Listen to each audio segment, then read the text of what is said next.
Baik, Bismillahirrahmanirrahim. Assalamualaikum warahmatullahi wabarakatuh. Waalaikumsalam warahmatullahi wabarakatuh. Yang terhormat Bapak Ibu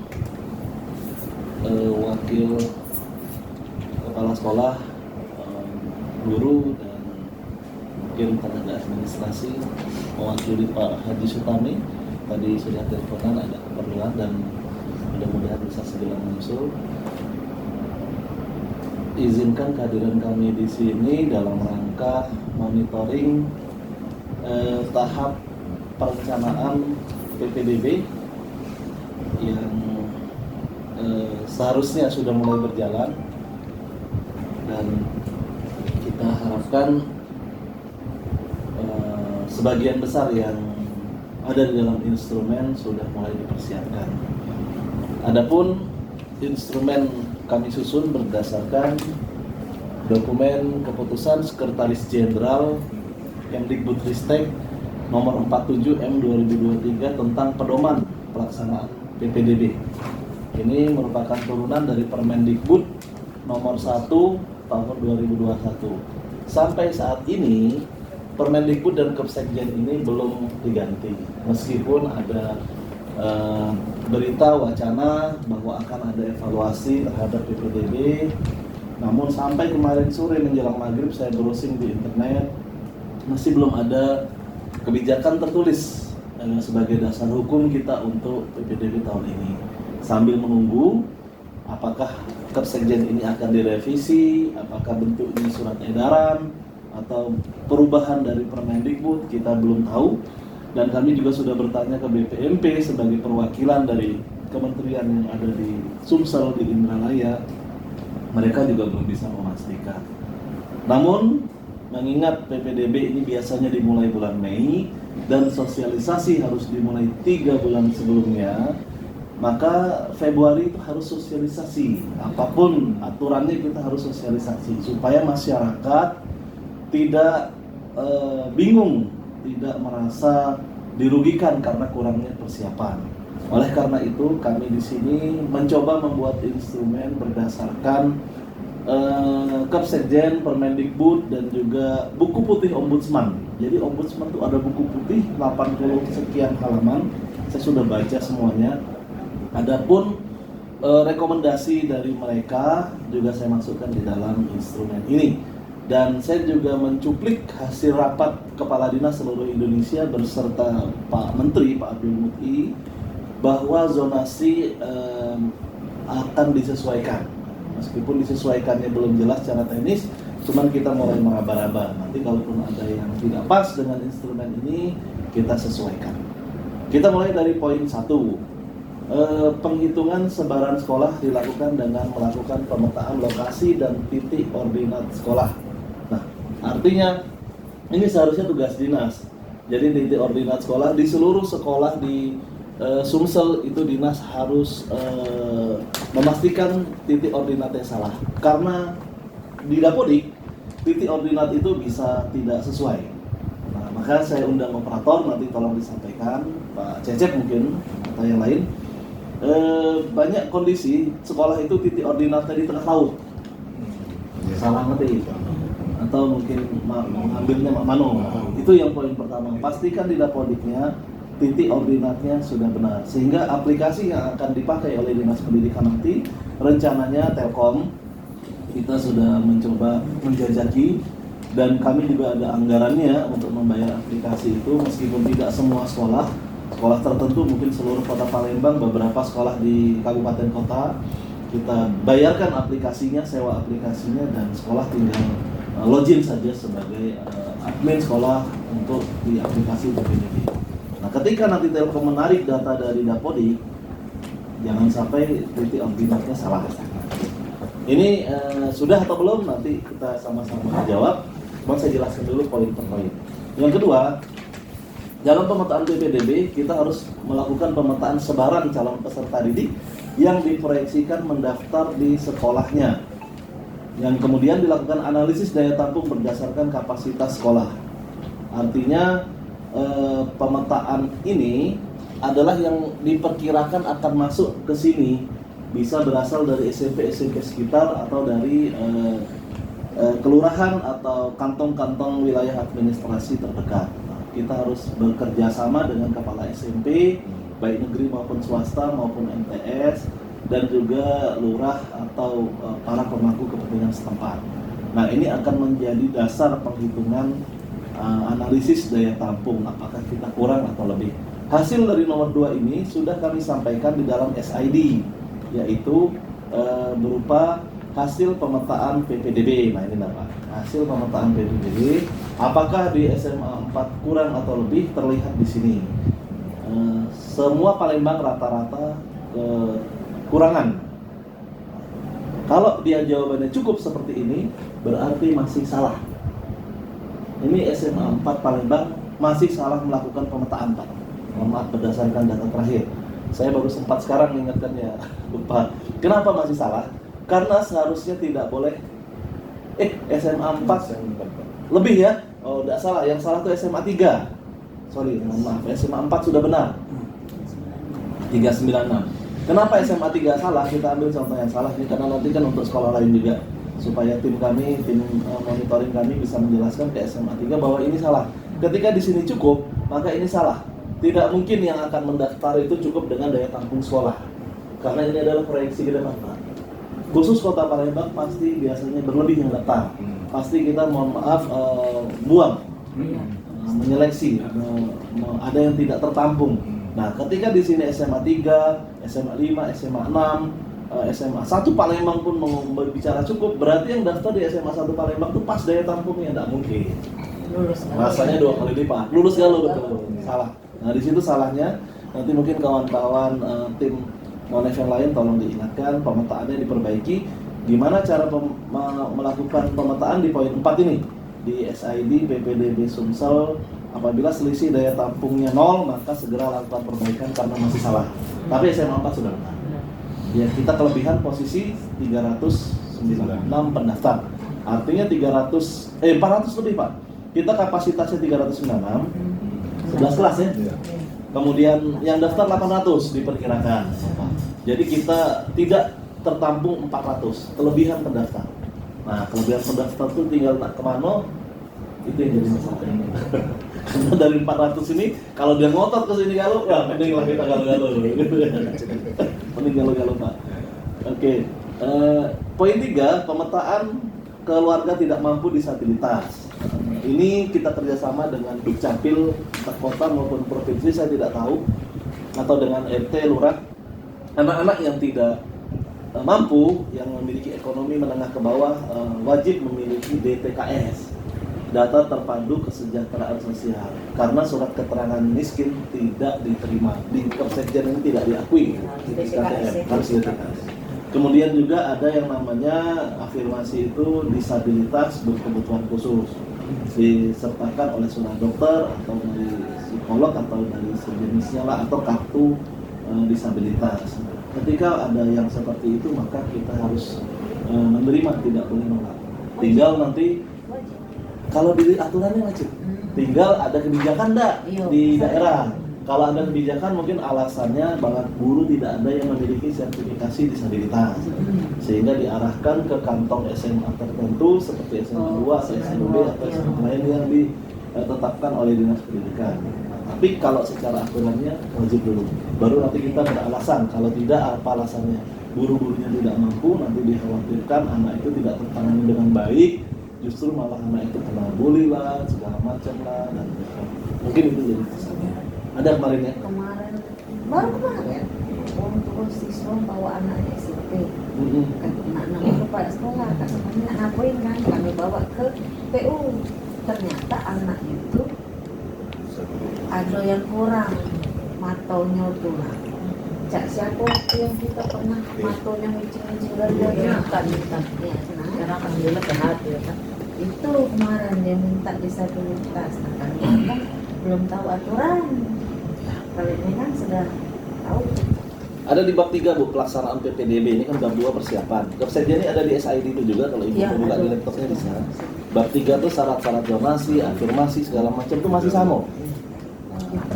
Di print. Nah, di situ memang kalau dia afirmasi 15% minimal, itu untuk yang miskin dan berkebutuhan khusus. Minimal 15%. Nanti kita bebaskan saja kalau memang di daerah tertentu lebih dari 15%, silahkan saja. Termasuk zonasi pun minimal 50%, tetap kita pakai itu. Nggak boleh kurang dari 50%. Berarti masih harus ditegaskan ke sewaktu sosialisasi kalau surat tidak mampu itu Tidak berlaku, itu harus. PKS, Kak. Termasuk Pada saat sosialisasi. Iya. termasuk PIP, PKH itu juga mereka kalau punya harus dilampirkan. Terus kartu Indonesia Sehat tidak berlaku. KIS itu juga tidak berlaku. Ada di sini, ada di sini. Itu dibaca lagi. Nah itu pemetaannya. Kedua situ Pak ya. Kemudian nomor 5, nomor 4 sudah tadi ya. Melakukan pengecekan hasil pemetaan sudah tadi ya. Nomor 5 melibatkan kepala SMP untuk pemetaan PPDB. Nah ini sudah mudah-mudahan sudah dilakukan. Ini sudah dikirim data pemetaannya, seluruh sekolah sudah mengirim dan kami harap ada dokumen pendukung lah ketika kita ke SMP koordinasi minimal ada foto atau segala macam kita lampirkan. Kalau ada pemeriksaan ini Pak kami sudah koordinasi.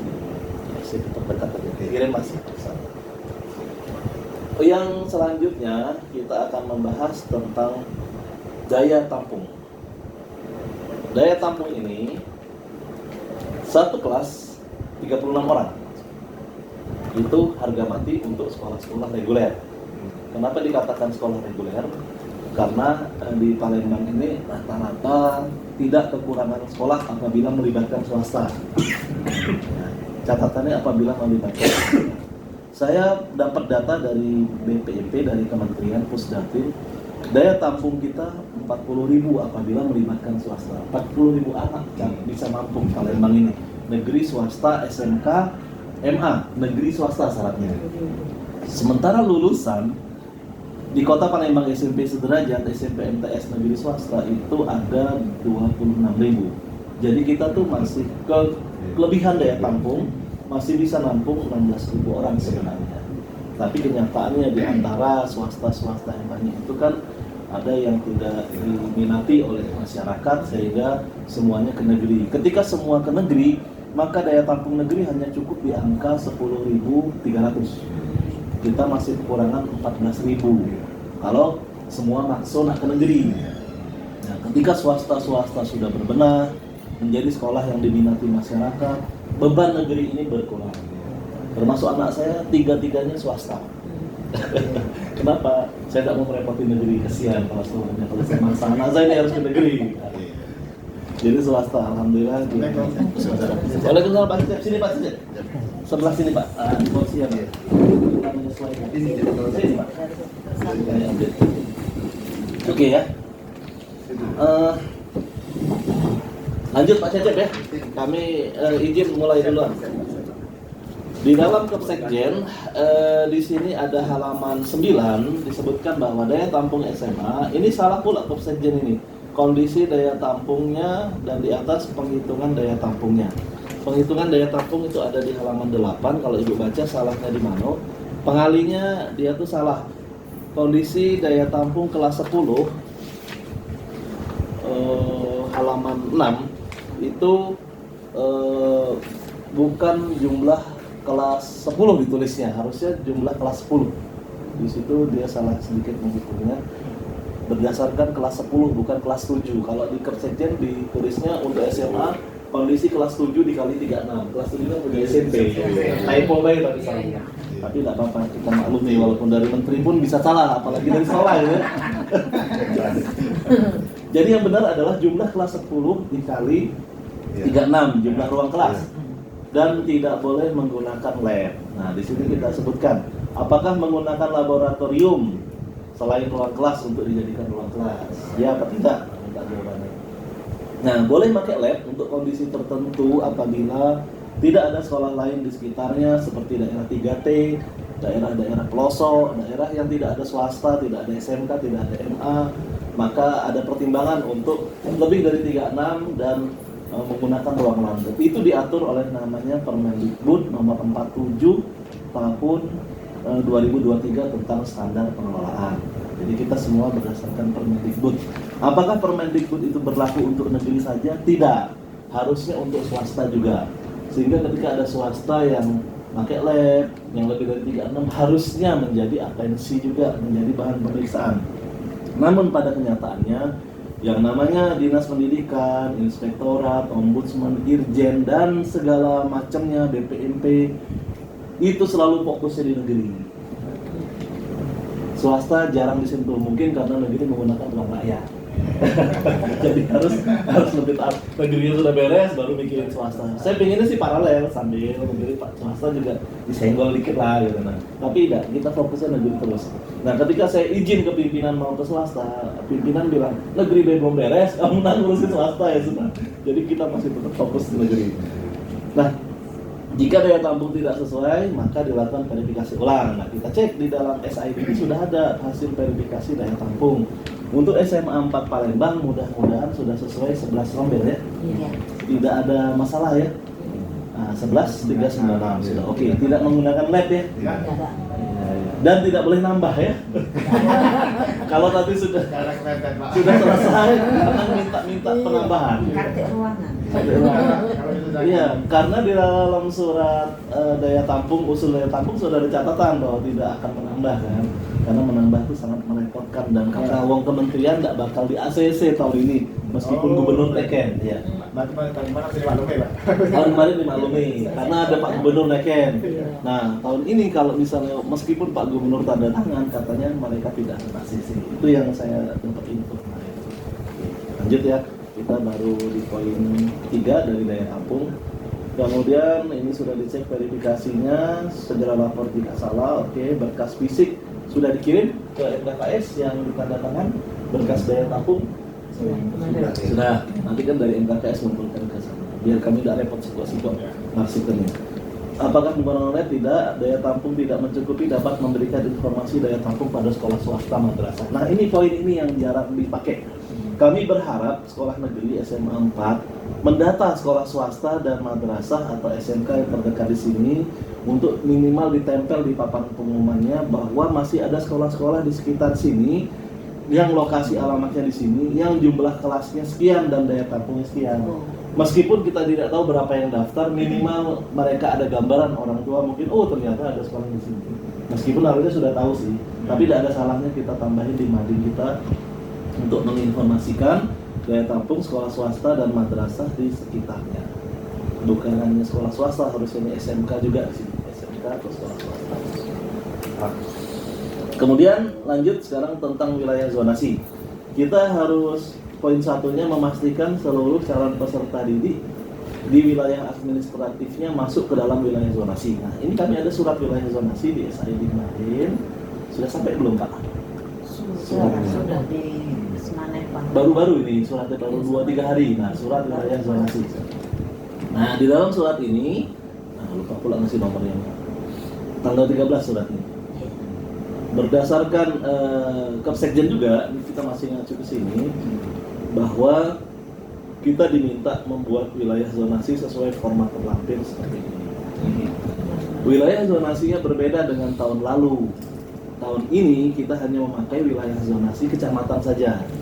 Karena di Kepsekjen ini halaman 13 penetapan wilayah zonasi SMA tidak dapat dilakukan per satu wilayah kabupaten kota. Kalau kita menetapkannya Kota Palembang wilayah zonasinya nyalahi aturan Pak. Kecamatan.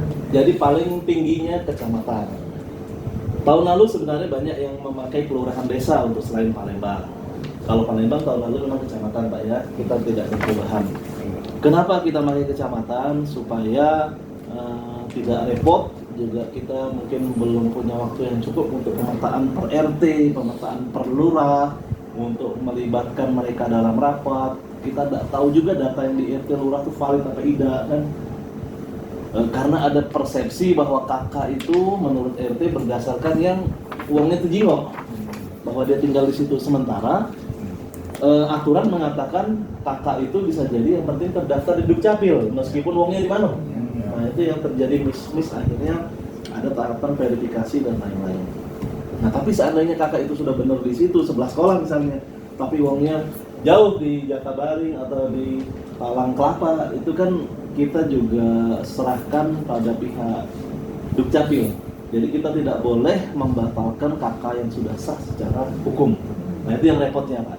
Kemarin dalam rapat tim kami ada usulan, ketika kakaknya di sebelah sekolah, tapi dia tinggalnya di Talang Kelapa, maka diskualifikasi.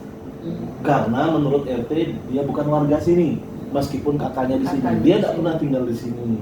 Anaknya sekolah di sana, Talang Kelapa misalnya, dia tinggalnya di sana, galuh-galuhnya di sana. Di sini hanya nyewa bedeng buat kakak. Pak Mano lah kalau kejadian ini berlaku di seluruh sekolah favorit SMA 6, 17, 1 rame-rame nih bikin bedeng yang sepeta itu. Ya, setelah itu buat kakak di bedeng itu tinggalnya tetap di rumah aslinya, bayarlah setahun sebelum PPDB 10 juta misalnya atau 5 juta atau segala macam. Dan satu alamat bisa banyak kakak. Nah itu yang repotnya. Satu bedeng 10 juta disewa 10 kakak. Nah sudah 1 juta sewa. Murah jadinya kan. Nah itu yang repotnya. Pun ada indikasi-indikasi pemalsuan kakak dan seterusnya oleh berbagai pihak, dan itu sudah kami laporkan ke Inspektorat, Ombudsman, Irjen, bahkan KPK. Saya WA itu indikasi berita-berita segala macamnya. Termasuk untuk pungli pun saya minta KPK. Kebetulan saya sama salah satu staf KPK tuh ada survei integritas, Pak Umar namanya, saya WA terus tuh, tolong KPK tangkap pungli di Sumsel supaya tidak terulang lagi tahun depan. Jadi saya minta mereka turun, saya kirim semua berita-berita, tapi sampai sekarang belum. Nah, mudah-mudahan tidak terulang sehingga tidak menjadi shock terapi, tidak bisa dicontoh. Kasihan sebenarnya jadi contoh. Tapi apa boleh buat, kadang-kadang harus seperti itu supaya tidak ngulang. Nah, lanjut ya. Ini formatnya sederhana, hanya nama kecamatan saja. Kemudian setiap kepala sekolah tanda tangan di sini, karena banyak di kepala sekolah ribut merasa saling rebutan wilayah. Nah, padahal sebenarnya namanya sekolah negeri ya hanya menerima saja, namanya kita negeri kan semua difasilitasi negara, harus memberikan layanan pendidikan siapapun yang masuk. Kadang-kadang banyak yang negeri yang bersinggungan, salah satunya tidak favorit, salah satunya favorit, artinya deras lah semua ke sini. Yang tidak favorit tadi kekurangan siswa. Tapi yang favorit pun kan sudah kita batasi jumlah daya tampungnya sesuai dengan usulan yang ditandatangani pengawas, bahwa daya tampung ini tidak bisa sembarangan, tidak bisa menggunakan lab dan harus diketahui pengawas. Dan ada juga komplain dari swasta di salah satu wilayah Pak, dia tuh daya tampung sekolah tuh 8. Komplain nih swastanya melalui BMPS atau K3S-nya, minta dikurangi yang negeri itu daya tampungnya. Bersurat ke kepala dinas. Kami kaji, kami analisis, ternyata 8 itu masih pakai lab. 1, akhirnya kami kurangi dari usulan ini. Kami kurangi 1 dan kami mengakomodir komplain dari BMPS atau K3S. Nah, karena alasan kami bukan karena swastanya nak mati, tapi karena dia nak pakai lab. Nah itu yang kami pakai. Tapi kalau dia semuanya ruang kelas, maka ketika swastanya beralasan bahwa mereka tidak dapat siswa, kami mungkin tetap mempertahankan 8 kelas. Karena negara sudah mengeluarkan uang nih untuk bangun ruang kelas, kok tidak terpakai? Mubazir. Yang satu, masyarakat butuh gratis, masyarakat butuh kualitas, kedisiplinan dan lain-lain. Sementara swasta, mohon maaf, ada sebagian swasta yang hanya formalitas sekolahnya. Dia hanya datang sesukanya, belajar sesukanya, dan masyarakat tentu khawatir jika anaknya di situ. Mudah-mudahan swasta bisa berbenah bagi yang tidak pas tadi. Ini karena kami itu Pak, nanti kalau dilihat sama swasta, mudah-mudahan tidak terjadi pengaduan ini. Karena kan kita bilangnya sebagian oknum lah ya. Pencemaran nama baik swasta pula, repot pula ini. Ya karena itulah ya kondisinya bagi sekolah swasta yang dengar ya memang seperti itu. Ketika swasta ini dipercaya masyarakat, anak saya 3 di swasta pasti berebut, bahkan tumbang IGS, bahkan saya Serius pun mulai penuh. Saya berapa kali maksa minta masuk ke IGS Kumbang, nyerah kalau soalnya Pak, kami sudah penuh sampai tahun depan dari sana. Lanjut. Nomor 2, penentuan wilayah zonasi, metode atau basis pendekatan radius. Nah, jadi di dalam Kepsekjen halaman 13 ada 9 ada 3 jalur pendekatannya. Bisa berdasarkan radius, bisa wilayah administratif, nah ini ya, atau bisa metode lainnya.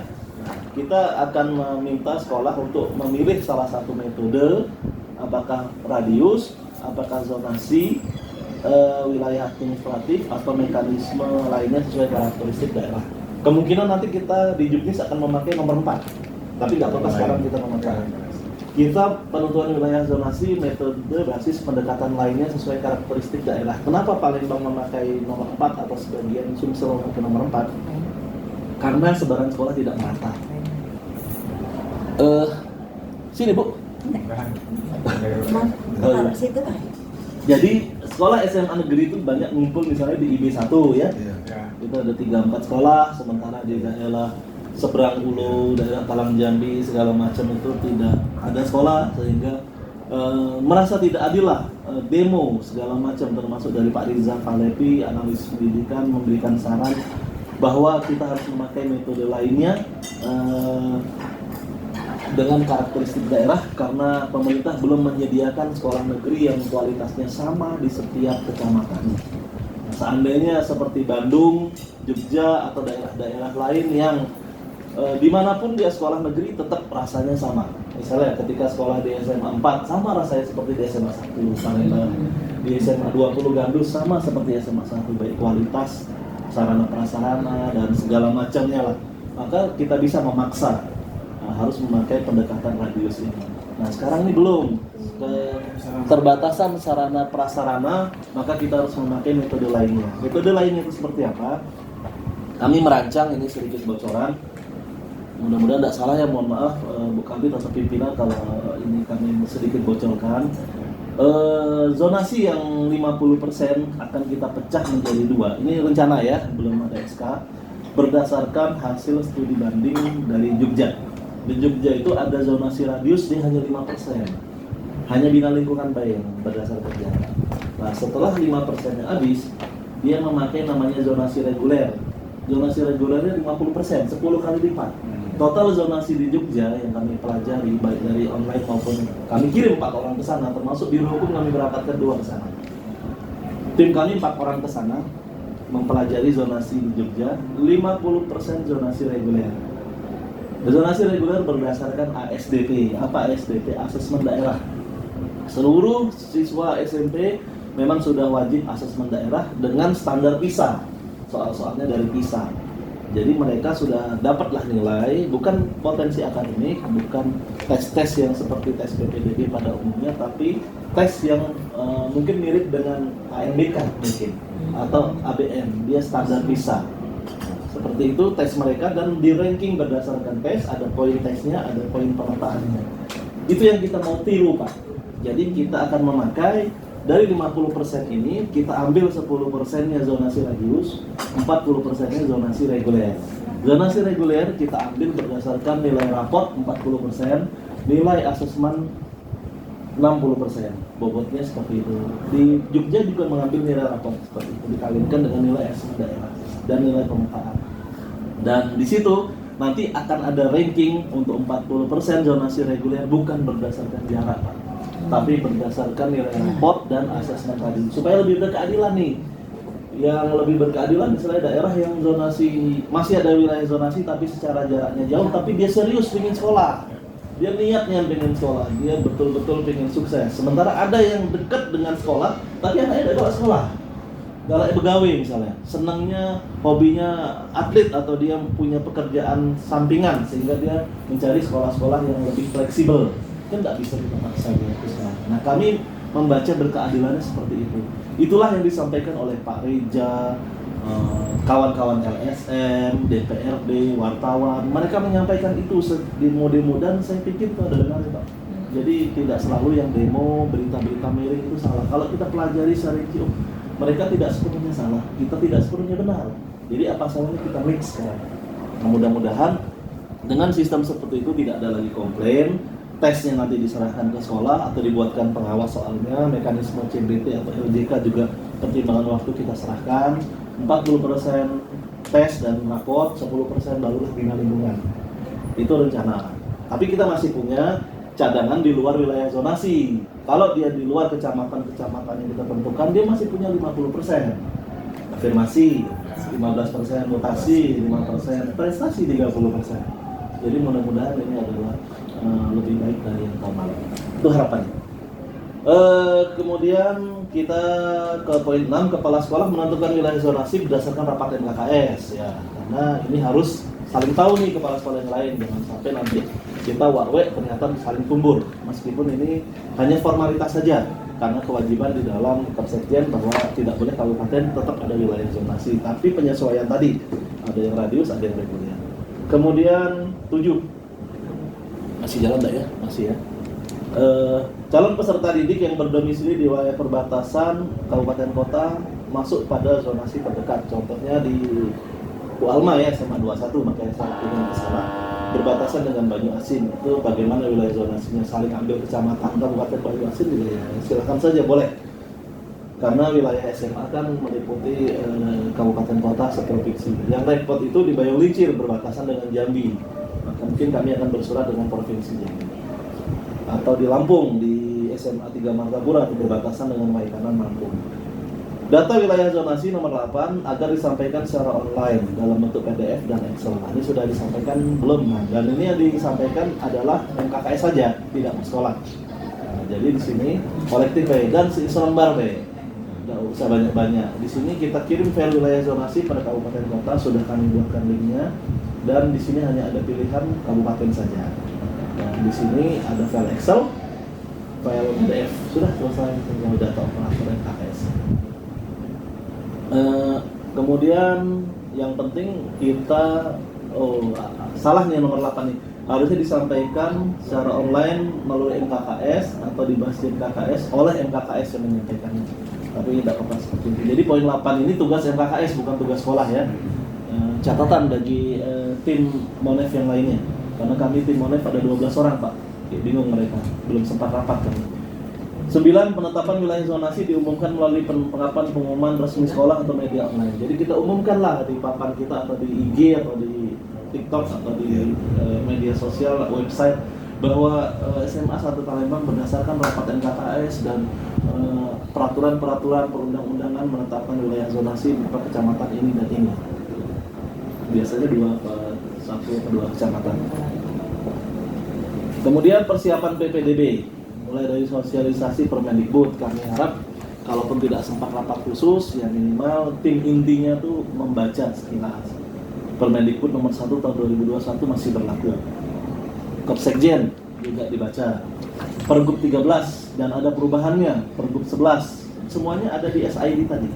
Ada di sini kalau di link tadi. Ya, tinggal dibaca-baca sekilas. Perubahannya pun tidak semua berubah. Artinya Pergub 13 masih berlaku untuk pasal-pasal yang tidak dirubah. Silakan dibaca. Kemudian di sini ada juga panitia PPDB. Kalau bisa mulai dibentuk karena ini sudah mepet, kita harus membuat juga pos atau SOP sekolah. Kalau kita masih bingung ya pos yang lama itulah kita cek lagi berdasarkan Kapsekjen dan Permendikbud, sehingga nanti kalaupun ada perubahan tinggal sedikit menyesuaikan. Jadi mulai dirapikan lagi, draftnya diganti tahunnya. Jangan cak surat tugas itu masih salah tahun 2024 2025. Jangan typo di dalam draft dari SOP sekolahnya. Minimal ganti yang sederhana dulu. Kemudian koordinasi dengan komite. Ini termasuk komite kami ajak rapat kemarin ketika kami menurunkan wilayah daya tampung di sekolah itu dari 8 ke 7, komitenya kami minta pendapat kepala sekolah, tim PPDB. Barulah kami sampaikan ke pimpinan dan pimpinan mengambil keputusan. Dukcapil dalam rangka meminta data KK kalau dimungkinkan ya, untuk kecamatan ini kami minta data KK-nya untuk bahan pengecekan kita. Jadi kalau KK palsu ketahuan. Dinas sosial kita minta data DTKS-nya kalau memungkinkan. Ini mungkin kota semua ya. DTKS-nya ada PEIDA, data terpadu kesejahteraan sosial, atau yang terdaftar PKH, yang mendapatkan bantuan sosial dari Pemda. Karena bukan hanya PKH, ini bisa jadi selain DTKS dia tuh mendapatkan bantuan sosial bukti keikutsertaan program. Jalur afirmasi halaman 23. Bukti keikutsertaan program penanganan keluarga tidak mampu lainnya yang diterbitkan oleh pemerintah pusat atau pemerintah daerah. Kalau dikejar nih membaca juknis ini, kami punya bukti keikutsertaan selain PKH, selain PIP, selain DTKS, apa buktinya? Kalau itu resmi dari pemerintah daerah atau pemerintah pusat, boleh ya. Nah, saya tidak tahu bentuknya itu, apakah pembagian BLT, tapi kalau makan gratis tidak ada. Kalau kalian dapat, kayaknya dapat makan gratis itu bantuan pemerintah. Nah, salah itu. Kemudian Kominfo memastikan bahwa layanan internet di kecamatan-kecamatan ini aman, dan kita mungkin meminta masukan provider apa yang kira-kira kuat sinyalnya untuk diberikan saran kepada masyarakat. Tapi rasa-rasanya Palembang ini internet tidak ada masalah, mudah-mudahan. Ini harusnya tugas dinas juga, kami yang harus koordinasi, tapi kami turunkan lagi ke sekolah supaya lebih masif. Melakukan koordinasi dengan pemangku kepentingan lainnya, ya tadi ya, dalam persiapan PPDB jangan lupa kita ajak semua pihak termasuk LSM, wartawan, tokoh adat, tokoh masyarakat, tokoh-tokoh segala tokoh duduk bareng sekali-sekali rapat, minimal kita mendengar pendapat mereka, minta pendapat. Pak, saya pernah berjam-jam sampai 3 jaman ngomong dengan beberapa LSM segala macam. Dan apa yang mereka sampaikan ya seperti yang bisa dijelaskan tadi, tidak sepenuhnya salah dan ada yang masuk akal dan harus kita tindak lanjuti. Siapa tahu ada poin-poin, oh iya ini tidak terpikir oleh kita, jadi masukkan di pos gitu. Silakan kepala sekolah dan tim mengambil kebijakan asal tidak jauh melenceng dari aturan. Kemudian ada namanya diseminasi, penyusunan dan dimensi pos. Tadi sudah yang membuat pos ini double di nomor 12. Diseminasi itu artinya mensosialisasikan ada aturan-aturan sekolah. Penanda tanganan fakta integritas. Ini nanti ada format dari dinas, tapi kalau mau buat format sendiri juga mungkin kita bolehkan. Artinya fakta integritas ini hanya untuk menguji, karena ini di buku putih Ombudsman ada, dan Pak Gubernur mewajibkan fakta integritas gitu. Kemarin saya berapa kali rapat dengan Gubernur langsung, saya dengar langsung dari Pak Gubernur, harus ada fakta integritas, mulai dari kepala dinas sampai tim PPDB sekolah secara berjenjang. Maka kepala sekolah diketahui kabit SMA atau saya mungkin kasih peserta didik.